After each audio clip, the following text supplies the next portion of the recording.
పరదైస్ భూమికి నడిపిస్తూ వచ్చింది. కాబట్టి నేను మనం కూడా ఆ పరదైసు రేపటి రోజు యేసయ్య లోకానికి రారాడుగా రానింటున్నాడు.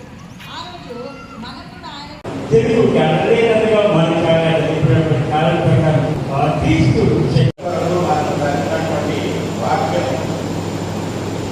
మనమందరం కూడా ఒక్కసారి లోకాసు వార్త 23వ అధ్యాయం 34వ వచనము అందరం కలిసి చదవాలని ప్రార్థిస్తూ ఉన్నాం.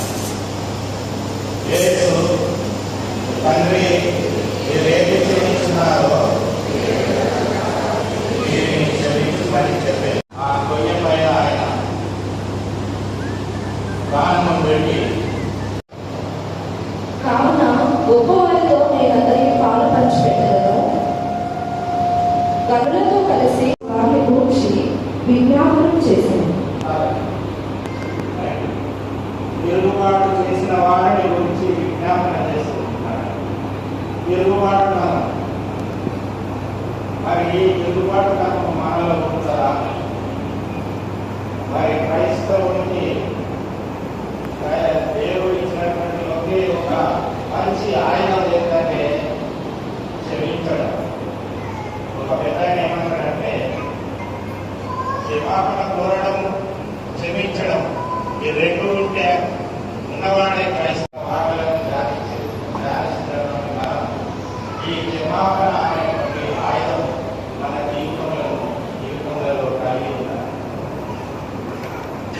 ఆ రీతిగా కలిగి ఉన్నప్పుడే ఈ తిరుగుబాటు కథం అనేది ఉన్నటువంటి ఈ సహోదరాల్లో ఉన్నటువంటి ఈ వ్యతిరేకత మనము సమూలంగా చేయగలం.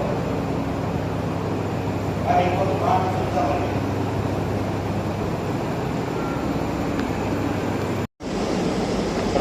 ప్రవచించినటువంటి ప్రవచనాలను నెరవేర్చినప్పుడు ఆయన ఈ లోకంలోకి వచ్చి ఉంటున్నాడు.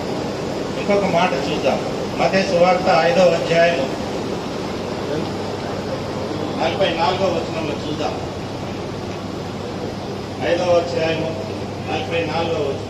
నేను మీతో చెప్పినదేమనగా, మీరు పరలోకమందున్న మీ తండ్రికి కుమారులై ఉండునట్లు మీ శత్రువులను ప్రేమించుడి, మిమ్మల్ని హింసించు వారి కొరకు అటు సమయంలో కొట్టడం పరిస్థితికి నడిగితున్నా తీసుకొని వెళ్ళడం జరుగుతుంది. ఇది కేసు చనిపోయినటువంటి ఆ యొక్క సమయం చూసినట్టే ఈ యొక్క ఆయన చనిపోయినటువంటి